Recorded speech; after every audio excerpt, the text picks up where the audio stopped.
बताइए, अब बताइए क्या करें। ब्रह्म संबंध के लिए पूछ रहे थे ना, श्री पिताजी की भी हमारे यहाँ भी बोले। हाँ गुरु जी, राधे राधे। हाँ, राधे राधे। यह हमारे बल्लभकुड़ी संप्रदाय ने श्रीनाथ जी की सेवा जिनकी है, बाल सेवा पुष्टि मार्ग की। हाँ हाँ, बिल्कुल हमारा ही तो है बिल्कुल, और क्या। हाँ, तो उसमें क्या है, तो ब्रह्म संबंध करवा देते हैं, हम्म शादी होने के बाद भी करवा देते हैं। हम्म फिर बाद में अगर जब काम नहीं करना होता है तो 7 दिन बाद वापस चल जाते हैं सेवा में, 7 हम्म दिन तक नहीं जाते। हम्म तो उसमें क्या विचार, उसमें बस ब्रह्म संबंध हो गया, फिर सब काम करते हैं सेवा का। नहीं, 7 दिन क्या करें आप? 7 दिन नहीं जाते तो? 7 दिन नहीं जाते, रिजेक्ट हो जाए ना, तब फिर 7 दिन नहीं लेते हैं सेवा में। अच्छा। 7 दिन के बाद नहीं, फिर वापस सेवा में चल जाते तो हैं। उसमें क्या फ़र्क पड़ता? क्या आप पूछना क्या चाह रहे हैं, इसमें क्या कहना चाह रहे हैं? ये पूछ रहे हैं, आपने बोला ना अगर औरतों को दीक्षा लेना है, तो दीक्षा नहीं है, वो तो ब्रह्म संबंध लेते हैं। हाँ, वो तो भाई भाई वल्लभ कुली जो पुष्टि मार्गी है ना, वो तो वात्सल्य में उपासना है। तो उसमें तो हाँ, माताओं, वात्सल्य में है, हाँ, तो वात्सल्य में। उसमें तो क्या है, वो तो वात्सल्य उपासना है। ब्रह्म ठाकुर जी से संबंध के लिए कौन निषेध कर रहा है? हमने तो कहा ही नहीं कि हाँ ठाकुर जी से संबंध के लिए आप माधुर्य की उपासना करो ना। ठाकुर जी से संबंध का निषेध कौन हाँ, कह रहा है?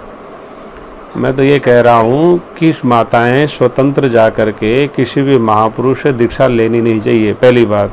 दूसरी हाँ, बात, स्वतंत्र माताओं को कोई भी महापुरुष दीक्षा देते ही नहीं है। आप तो सही है, लेने सही की है। बात कर रहे हैं, वो देते भी नहीं है। और कोई हाँ, मेरे जैसे ही मान लो कोई थोड़ा अज्ञानी आदमी है तो दे सकते हैं, बाकी कोई नहीं भी, नहीं नहीं, आप कैसे कह रहे हो। बाकी वो कोई भी नहीं देते।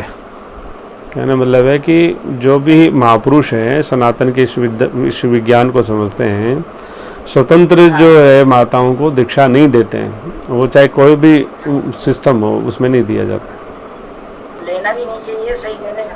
हाँ हाँ।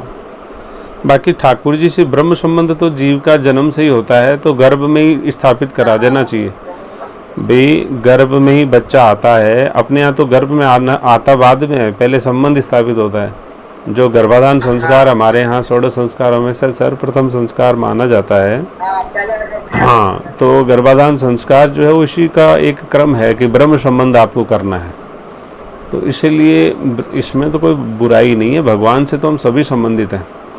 लेकिन ये एक मर्यादा बनाई हुई है भगवान श्री राम जी की, कि पति के बिना एक किसी भी माताओं को, देवियों को कहीं भी स्वतंत्र दीक्षा को नहीं आप प्राथमिकता देनी चाहिए और ना प्रयास करना चाहिए।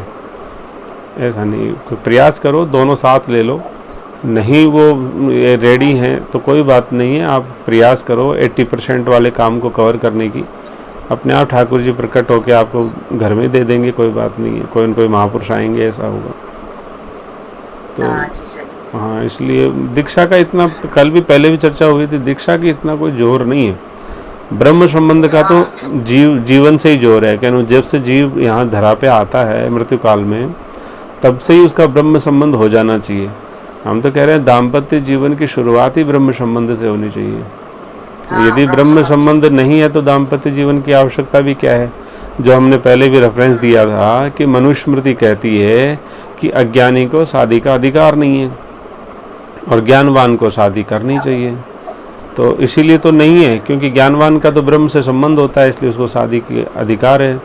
और अज्ञानी को अंधकार से संबंध होता है, इसलिए उसको शादी का अधिकार नहीं दिया है। तो ये तो ब्रह्म संबंध में कहीं कोई निषेध नहीं है।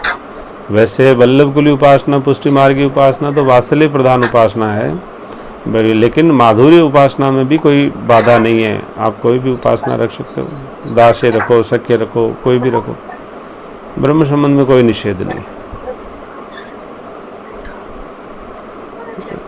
ठीक, राधे राधे। जी, राधे राधे।